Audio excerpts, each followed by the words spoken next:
There was no refuting it. There was two people that had told me, hand on heart, they had ghosts. A difficult thing to do, approaching people in official positions to say something that they could be ridiculed for. And all of a sudden, like, I think I said something to annoy it. I can't remember exactly what I said, but all of a sudden I just got this big bang, like it was sort of like in my ribs but in my back sort of thing. And it just threw me from, well, a good 12 foot. I actually saw Tony being lifted up from the landing, actually land into the baby's bedroom, flat on his face, and I was just screaming. The house takes on an all new meaning at night time. In the daytime, it's like a different house at night time. Once it starts to go dark, the atmosphere seems to change altogether. We were sat in the living room one night and we heard a muffled scream, well, more like a cry. When Mandy and myself have gone upstairs, we found Chloe, the young baby.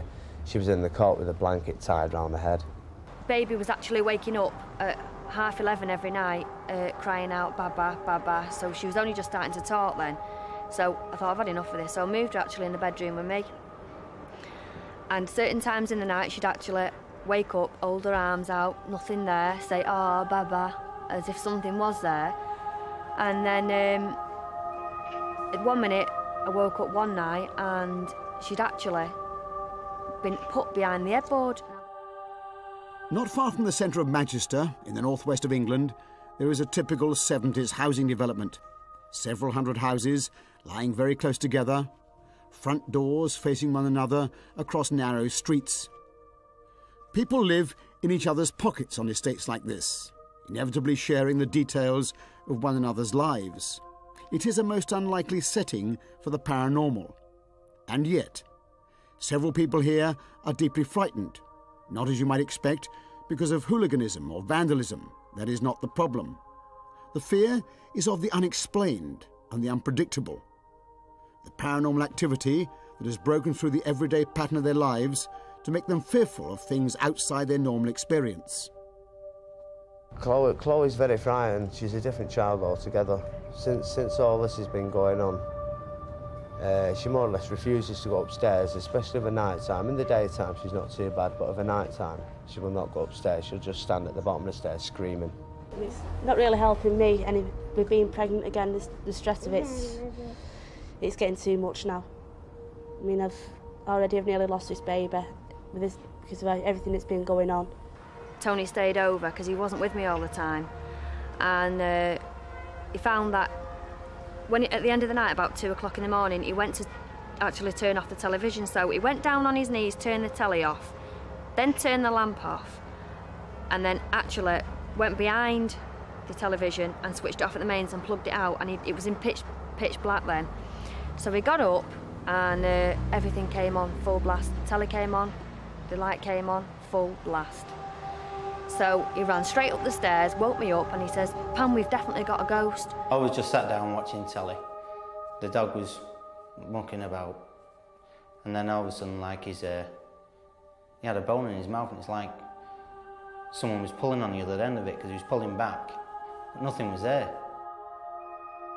Just round the corner from Pam and Tony, no more than 100 yards or so away, there are two other families that have had their lives disrupted over the past few months by a series of totally unexplained events.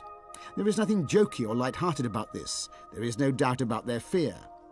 When they're asked to characterise it, they talk of a sense of deep foreboding, perhaps associated with the sightings claimed to be of an older man and several young children apparently seeking help. This house and the house next door was a farmhouse. Now in my hallway, that used to be a ginnel between the farmhouse from room to room. Apparently a man lived there, and he had so many children captive there many years ago, and he was a nasty man. He'd done dirty deeds with his children. I saw something out the corner of my eye when I looked down the hallway. There's just a young girl stood there. She's about 7 or 8. And she was there for a matter of minutes and just disappeared as quickly as she appeared. I've seen a man run through the house. That was not so long ago, and it's a bit scary. I was watching the telly, and Sandra went to bed, and I was asleep on the couch downstairs. And I woke up, I could hear some whispering, and she's got 2 armchairs, and I could hear some whispering from one chair to the other. I couldn't understand what it said. I couldn't make it out, but it was definitely somebody whispering, whispering to each other. A couple of weeks after that, my daughter went to bed. I went up not long after, and she came into my bedroom about 5 minutes after I went to bed, shouting that a cold feeling from her ankles up her body went through her, and she couldn't speak. It's as if she was paralysed. She couldn't speak, she couldn't move. I was in bed, I woke up one night, it was about 3:30 in the morning, and as I've looked towards the bedroom door, I've seen the figure of a little girl. She looked quite solid to look at. I've tried to wake Mandy up, but as I've woke Mandy up to show this little girl, she'd gone. And I've actually seen baking trays come flying off the top of my cooker. Now, in my living room, I have plates on the wall. The other night, they started rattling these plates, so I've had to take the plates off the wall. And, you know, noises and banging, and, you know, it's pretty scary. It does get a bit scary. What do you do when you're confronted with the unexplained in this way? Something totally outside the bounds of normal experience. It takes courage, great courage, even to mention it to a friend and neighbour. But that's what these people eventually did when they became frightened for their children's safety. They turned, first of all, to the church, to a priest, not, they would say, to very much effect. I got in touch with the vicar, and the vicar came here to talk to me, and he tried to have an explanation for everything that was happening. He just tried to make me feel better. I went to see the priest at the local church, and he said, I'll pay you a visit. Anyway, he came round and he was fobbing me off, saying there's anything happening there. I mean, I'll come back and see, but that was the last I heard. So when I came back with Tony, his mum, the dog and the baby. So we sent the dog in first, hoping the dog had picked something up, and the dog went in and sniffing around like an idiot. Then I went in because he was too scared to go in, and the house was as if it had been ransacked. There was pillars all over the floor, cushions all over the floor. It was a tip. Next in line of authority lies the housing officer, the man responsible for all the day-to-day hassle on the estate. At first, he also was inclined to brush it aside, but as he says himself, he couldn't. Eventually, he was forced to confront it as the reality, because several families came to him clearly frightened and needing help. I was quite amazed to find the church didn't really want to know. The local vicar wouldn't deal with it, or he dealt with it in a bit of an offhand way and just more or less dismissed it. And I thought, if the vicar's dismissed it, what am I supposed to do, you know? So I took as much detail as I could, promised to get back to her. She wasn't on the phone, so it was always going to be awkward. But I wasn't sure what I was going to do. I left it at that. It was just a note on a piece of paper left on my desk. But within a week, I found myself going through exactly the same interview with another family who live about 50 yards away, but around the corner. Now, this family, I interviewed them as a complete family. I was quite amazed that they'd all come in, giving one another support. I then realised I'd spoken to this woman's neighbour a long time before, certainly before the first interview. It was about 3 or 4 weeks ago. A very agitated girl who simply wanted to move. She wanted to get out of the house. She gave all sorts of irrational reasons because there was no way of proving what she was saying. She was saying the most incredible things about her attitude of her neighbours towards her and being victimised, being attacked. And she couldn't produce evidence of it. There was no police reports forthcoming, so I actually just left that on file. But I was a bit worried that it was next door to this woman who was now saying she's got ghosts. So I just took a chance. I asked her to be discreet and just go to a neighbour as a neighbour and just say, we're having some strange problems, are you experiencing anything? But I said, try not to give the game away, don't be precise about what's happening. And she left with that. And the next day I was going about my work, and she appeared, this is Sandra, appeared in the doorway, and she was gesticulating that she wanted to speak to me. So I went over to speak to her and took her into an interview room, and she said, yes. I said, yes what? She said, she's got ghosts. And I couldn't believe that. Now I've got 3 families, and one hadn't disclosed and wanted to move. My belief in the situation was total now. So what can possibly be happening here, and how unusual is it on a modern housing estate? When we began to research these questions, we found to our surprise that events like it seem to occur right across the country. Alan's counterpart, for example, as housing officer in Brixton, in South London, was Harry Cleverley. When people were disturbed and frightened and so forth. Majority of the housing people just laughed and said they're a bit soft in the head. And I went along and I could sense the atmosphere, and I knew that they weren't. Some were, of course.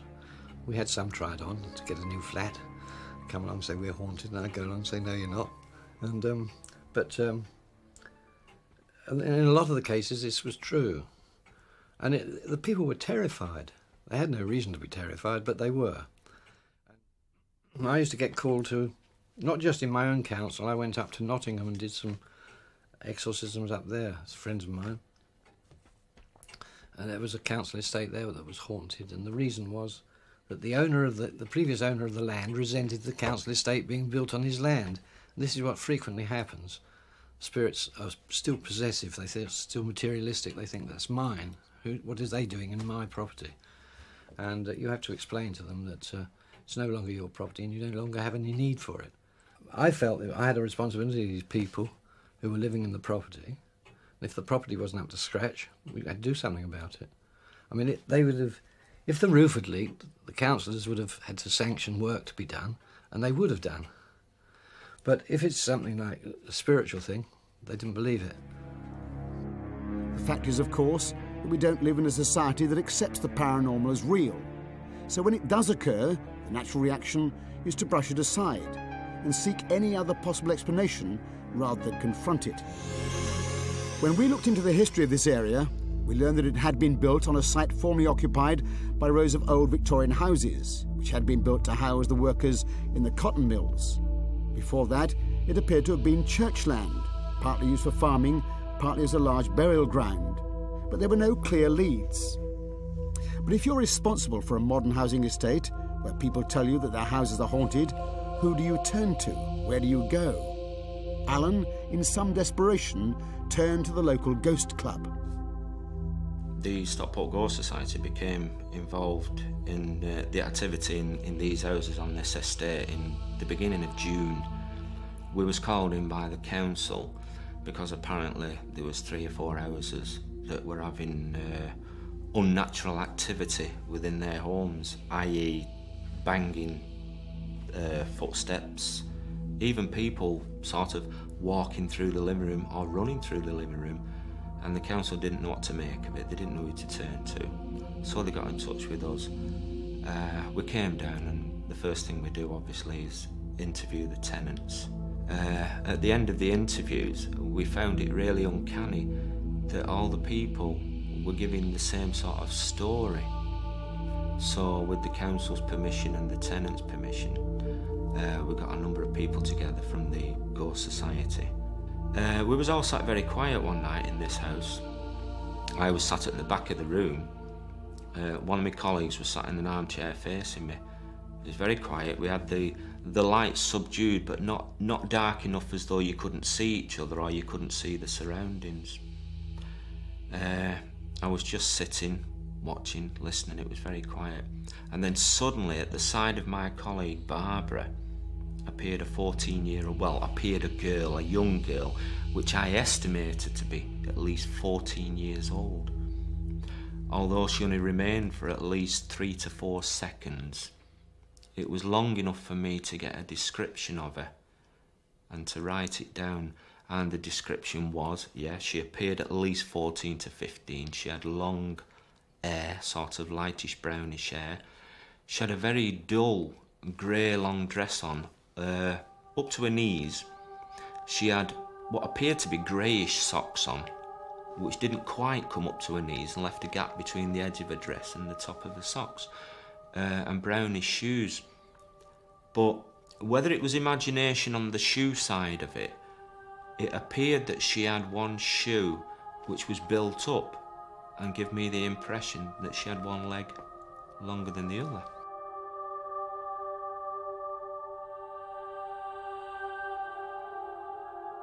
Kenny and his group came to a dead end, but as the paranormal activity continued, they turned to a professional psychic medium who had been involved with the estate previously as part of another inquiry. Helen, the medium, immediately claimed that she picked up a sense of evil. She was even prepared to describe it. I first realised that there was a man here as soon as I walked in, actually. I think I mentioned it to Kenny, who's a member of the Stockport Ghost Club. That I felt the presence on the stairs, and I could see a dark clothes, not dark person, but a dark entity on the stairs. I feel sort of a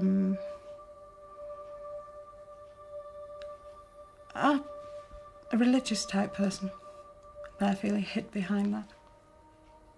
And the real person underneath wasn't so good.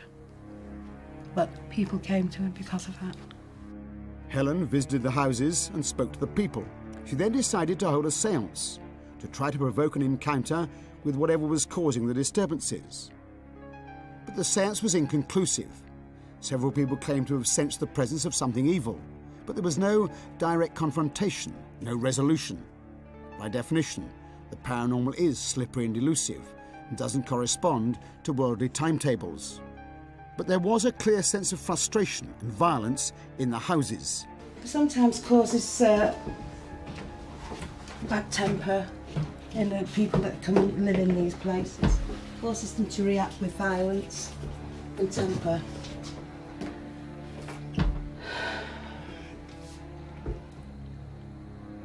I think all three houses have had little pockets of bad energy like this. I don't know what to call that. Well, you find that a lot. It's also in that other house, been covered up. So what kinds of explanation can we find for what is going on the estate? Apparitions apparently flitting from one house to another. Constant poltergeist activity. That is to say, bursts of unexplained energy, moving things around, even apparently throwing a man across a room. There are, it seems, two main schools of thought on the basis of this kind of activity. One is that it's generated by the people involved. I would say that there are forces at work which we don't know anything about at all. Maybe one day we will. And how the mind is controlling those forces, because there's no doubt about it, in my mind anyway, that these forces are controlled by the mind. I am fairly convinced, in my experience, that high-stress situations cause poltergeist phenomena. Of course, they don't cause it to everybody, otherwise we'd have poltergeists all over the place. But to certain people, and we don't know why again, in certain situations, these high-stress situations, they happen. But I would think that it's probably a housing estate that's overpopulated. People might be having monetary problems. And I think that these conditions are breeding ground for high stress, which in itself brings on poltergeist-type phenomena in some cases. Poltergeist will feed on pure energy. It will feed on your fear. It will feed on your electricity in your house. It will feed on your children. The more you fight, the more you row in your house, the more angry you become. He loves it. And it appears that this is what's happening around here. Because we're not familiar with them, and they come as an awful shock, we don't know how to deal with them. And we try to deal with them sometimes by exercising our will against them, but this is futile. Characteristic of evil is its development of the will in a negative sense. And so any attempt that we normal persons make to try to negate their effects, we are operating at a less practiced will. But several distinguished paranormal investigators would argue that poltergeist activity is closely related to spirits or entities, call them what you will, trying to make contact in some way with the living world. It may well be that if your belief system encompasses something like this, if you believe that there is life after death, that events of this kind would strengthen that belief, because it would seem as if it is the personality of somebody who's died, which persists for some time anyway after death, and which still wants to interact in some way with the living people. Some of these cases are associated with particular houses and people who've lived in the house years ago, and one explanation put forward sometimes is that the person doesn't realise they're dead, even when they're hanging around the place where they used to live, and they may be rather disgruntled to find that other people are living there in their house, and so they make all sorts of disturbances to try and drive people out. That's one explanation. It very much depends on your belief system. If you're a very, very hard-nosed scientist, of course, you have to fall back on the idea that people are either fools or liars. But the number of cases that we as a scientific society have gathered over the last century would rather discount that, because it isn't, these are not just things that happen to very impressionable people. They are things that happen to people very much like you and myself, sober-minded people who are reasonably good witnesses, who know what's happened to them. So what advice might these people give to the people on the estate? Is there anything practical that they can do to calm their fears or break out of the cycle of events? I would say to the people in Gorton, the best way to tackle this is to tackle it head on, to recognise that phenomena is happening, and first of all, that it's not going to harm you. It looks as if it's going to harm you, but it won't harm you. Get interested in what's happening. Once you get interested in what's happening, take the stress out of the situation and you'll find it will start to diminish. But whilst it is happening, because I don't believe that in most cases anybody can actually do anything about it except the people themselves involved. Once they reduce that stress situation, they will find the activity will start to go away. Significantly, none of the experts rubbished the events. They didn't question the fact that something was taking place, nor did they question the reality of the fear. When we visited the houses at night, for example, families were camping out on their living room floors, afraid to go upstairs. It was almost like a scene shot during the war. And once implanted, fear is difficult to eradicate. Several people simply want to move away. Like before I moved here, I could go to bed at any time I wanted. 1, 2, 3 o'clock in the morning, it wouldn't bother me. I was on my own then. But since I've moved here, I've not been able to do that. I've been having to go to bed about 11:30 because I've been too scared to go after that. I'm worried about what's going to happen to Chloe. I mean, with being pregnant as well, I'm trying to keep as calm as possible with the things that are happening. It's hard to. I want it to all clear up, that's all I want, so I can get back to normal. We just want to be rehoused and get out of here and try and put it behind us and get on with our lives if we can. One family already has moved away, unable anymore to cope with things they can't see or touch or even begin to explain.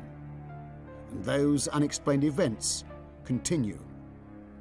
Basically, you just can't believe what you've seen on movies and everything like that would happen to you. You just think it's all far-fetched and you just sit down and watch it. But until it happens to you, then you know there is something out there.